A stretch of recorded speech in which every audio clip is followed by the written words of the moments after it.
Para to sa mga Leo guys. Ngayon. Today. Okay, Leo, kumusta na kayo guys? At ito rin yung reading today. Ano na ba ang inyong sitwasyon sa mga Leo? Tingnan natin ang inyong message. Message para sa mga Leo. Ibigay mo ang tamang message sa mga Leo today. Kung kailan nyo ito mapanood doon mag-umpisa inyong reading guys. Okay, Leo? Andito ang precious time. Okay. About ito sa oras. Mahalagang oras sa buhay ninyo. Makikita nyo ang paligid nyo. Parang napakagulo. Okay, Leo? The fairy of time wants you to experience every moment fully to make the most of your precious time. Be mindful not to waste others' time either. Okay. So, yung sarili nyo lang munang intindihin nyo sa kasalukuyan. Okay? Huwag nyo na munang pakialaman ng mga problema ng ibang tao, o wag muna kayong sumali, o wag muna kayong intindihin ang mga problema ng ibang tao. Kumbaga ay, sinasabihan ka dito ng yung mga guides ng kailangan mong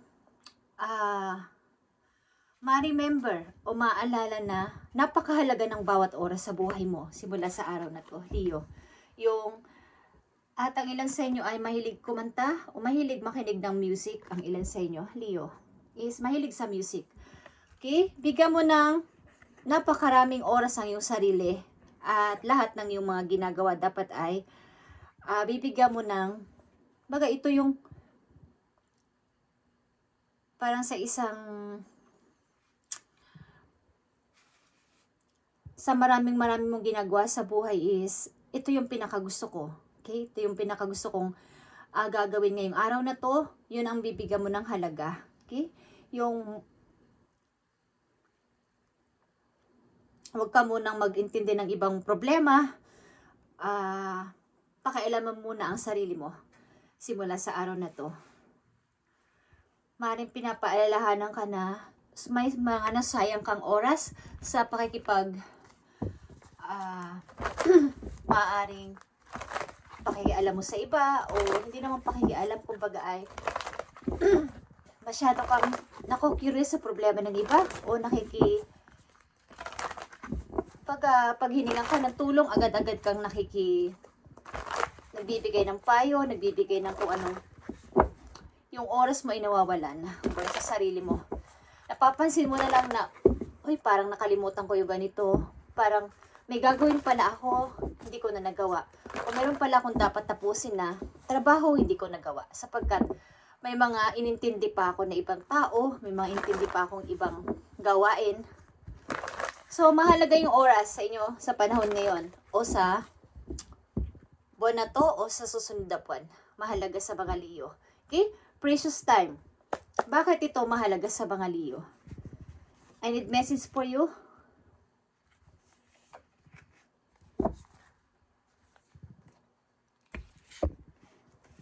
Tingnan natin. Ascending the mountain, Leo. Keep going forward.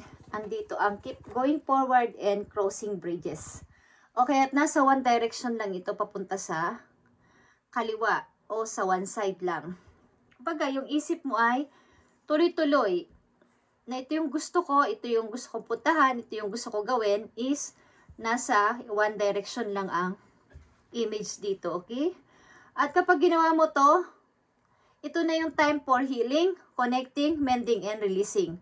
Kung aalis ka sa lugar mo, meron kang nang iiwan na tao, o meron kang nang iiwan na sitwasyon, is pilitin mong makarating sa goal mo, sa target mong puntahan, sa gusto mong gawin sa buhay, is pilitin mo kahit napakahirap ng pagdadaanan mo, Leo. Okay? Sapagkat may mga maganda sigurong naghihintay sa'yo doon sa pupuntahan mo. Okay?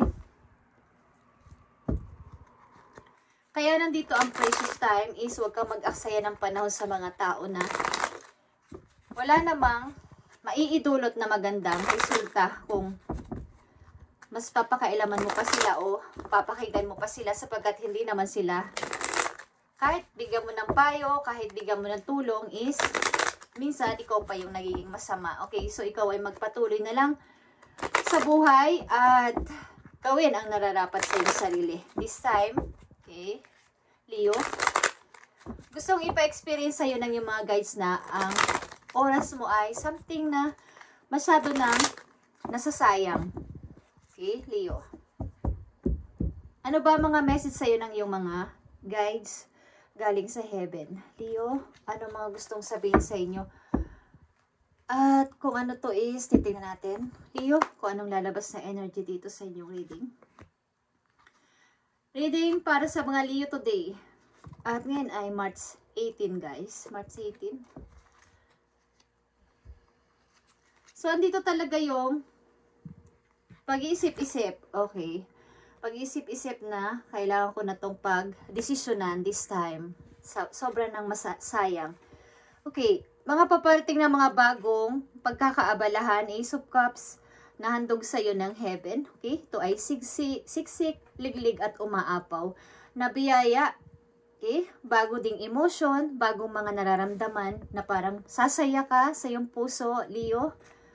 At yeah, andito ang the moon. Ang ibig sabihin nito, ignorin nyo talaga ang mga taong ito na mga gusto sa inyong magbigay ng abala. Kung kayo nananahimik, ayaw nyo nang magsalita, ayaw nyo nang munang silang entertainin, something na araw at gabi, night and day, kasi ito ay araw and moon. Okay? Sun and moon. Is maaaring may mga tumatawag, nagtitext o mga something na gusto kayo makita, kausapin, at puntahan, is manahimik muna kayo, Leo. Wag na muna kayo makialam sa kanilang problema. Wag nyo na muna silang kausapin, sapagkat nagdadagdag ito at nagbibigay sa inyo ng alalahanin ang mga tao na to. At yan, nandito ang inyong energy. Lumabas dito ang inyong energy, Leo. At ikaw ang main dito. Queen of Wands ito. Ang pakialaman mo lang muna sa simula sa araw na to ay yung sarili mo, yung mga taong malapit sa'yo, at mga mahal mo sa buhay na nandyan sa tabi mo, Leo. King of Swords is here, okay?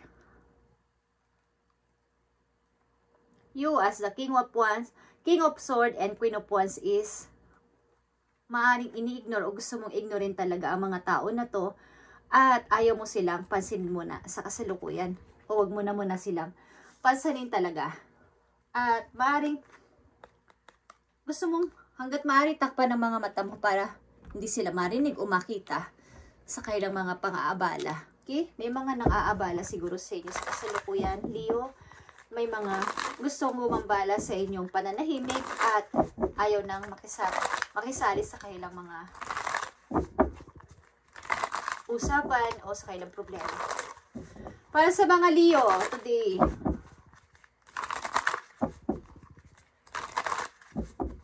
dahalin mo ang kumbaga kung ikaw ay maglilipat ng bahay, alis ka ng yung place is kailangan ay full of healing ka na. At nakakonect ka kay God. Okay? Para sa lilipatan mong place o bago mong trabaho o pupuntahan na lugar ay maayos na lahat. Dapat ay wala ka nang iiwan pa na parang meron pa nagpapabagabag sa loob mo. Okay? Sapagkat binibigyan ka ni Lord ng bagong pag-asa. Ace of Cups is here. Bagong mga tao sa paligid na yung makikilala. At sasaya ka dito. Leo, ano pa mga message for you today? Yeah, breathe through the tension, Leo. At nandito ang full moon in Scorpio. Mukhang may lumiligalig sa inyong Scorpio. Sa inyong buhay. Okay. At nandito ang shine. Ang inyong energy, new moon in Leo. Nandito ang full moon in Scorpio.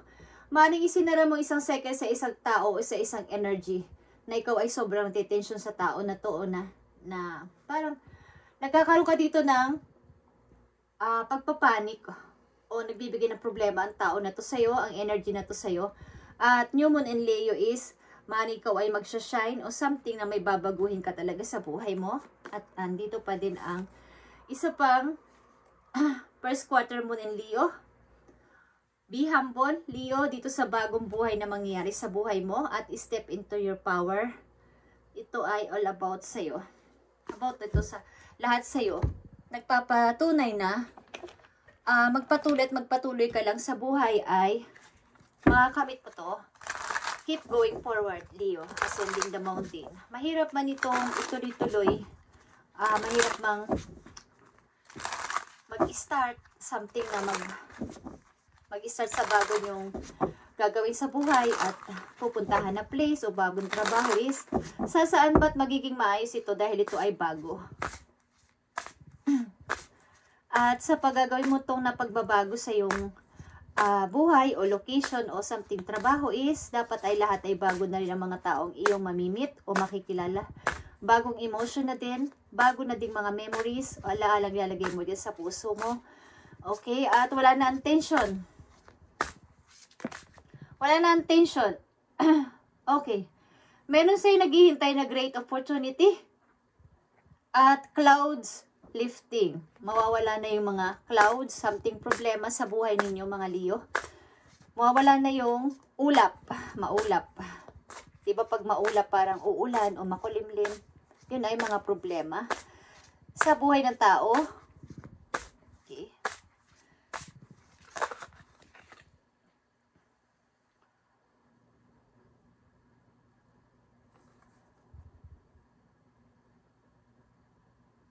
Ang ilan din sa inyo ay may i-close na deal. Something deal. May i-close kayong deal na ito ay makapagpapabago na inyong buhay. Message mo sa mga Leo na nandito sa reading today. Nandito ang sunflower, guys.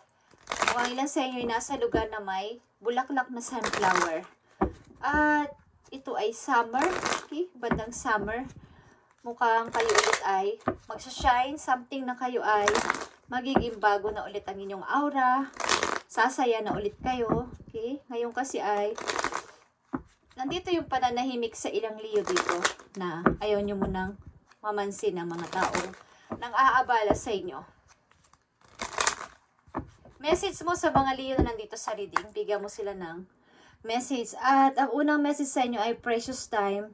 Pahalagahan ninyong mabuti ang inyong oras sa kasalukuyan ninyong sitwasyon. Okay, huwag nyo na munang intindihin ang mga tao na to at ang sitwasyon na to na masyadong nagpapahirap sa inyo, Leo.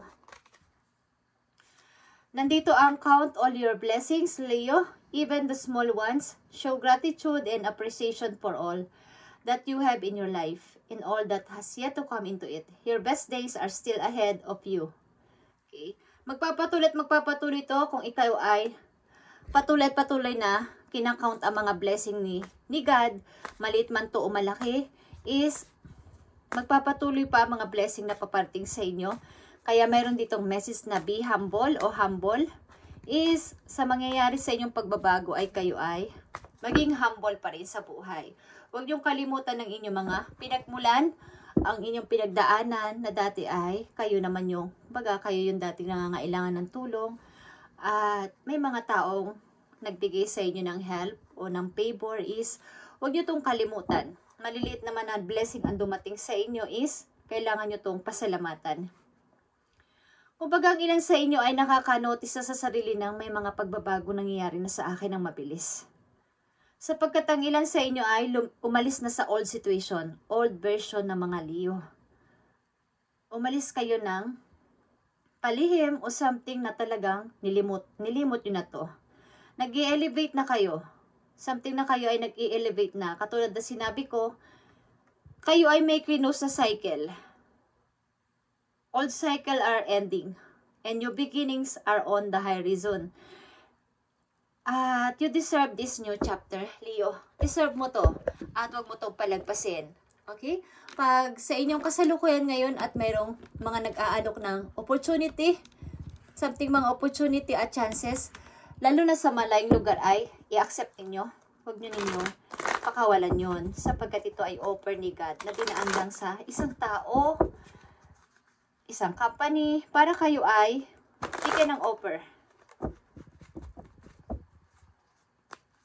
Dinadaan niya sa ibang tao ang pagtulong sa mga tao din, guys. Okay? At sa mga sign na inyong nakikita o mararamdaman sa inyong sarili, lalo na kung kayo ay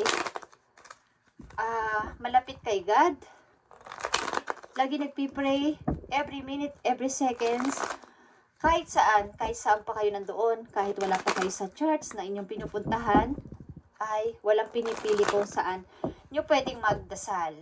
At ang pagdadasal ay hindi yung sinasaulo guys, galing ito sa ating puso. At yung gusto nating sabihin kay God ay galing sa ating, mula sa ating puso, yung ating pagsasalita.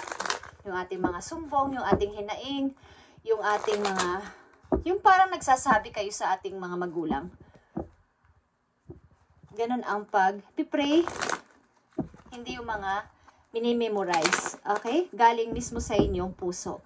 At mga gusto ninyong sabihin na para kayo nagsusumbong o nakikipag-usap sa isang magulang. Yun ang pag-pray guys. At kung hindi ganito inyong ginagawa ay hindi naman ako nanguhusga. Okay? Kung yan ang inyong mga paniniwala. Okay? But i-start nyo ganun ang gawin ninyo at mas direct kayong makikipag-usap kay God. Ito ay isang personal relationship natin kay God. Ang pakikipag-usap ng galing sa ating sariling pananalita. Hindi yung minimemorize. Okay? Sapagkat ito ay maaring mapunta sa iba. Okay? Ang dasal na yon. Kapag galing mismo sa ating puso, sa ating isip ang pagsasalita at pagpipray, is yun ay direct sa Kanya. Makakarating yun sa Kanya nang wala nang pagdadaan-daanan. Okay? Just saying. Okay, Leo. Ito pa ang mahalagang message for you. Tingnan natin. Leo. Yeah. Nandito ang 10 of Thoughts. Ito ay 10 of Sword. Pagpasok sa new door, after ng napakahabang pag-stuck o na-stuck ka sa isang sitwasyon na ikaw ay hindi doon basta-basta nakaalis sapagkat ang daming problem, may mga nanloko sa'yo, may mga nag-betray sa'yo, nagtaksil o something gumawa ng masama sa'yo. At saglit na paglingon sa iiwan mong old cycle mo dati. Okay? A situation that's been troubling, you have come to an end.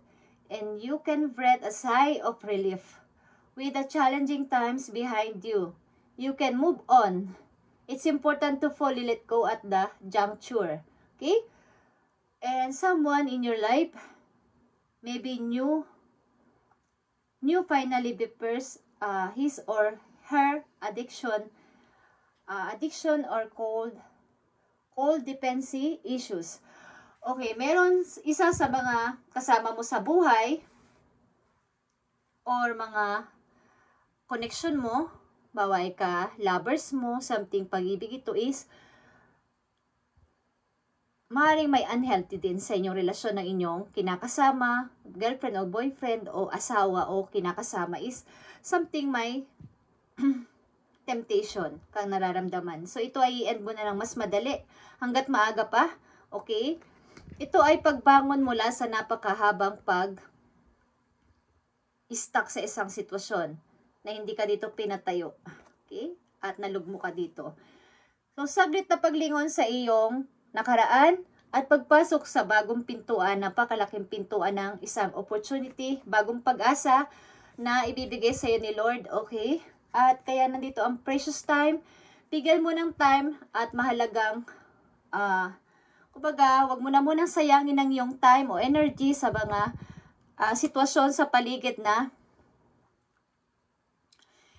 hindi makakatulong sa pagpapaunlad sa iyong sarili, Leo. This time is sarili mo muna ang iyong tingnan o ayusin. Maayos mo naman ang sitwasyon ng ibang tao sa pamagitan ng konti-konti lang na bigay sa kailan ng attention at hindi fully. Okay?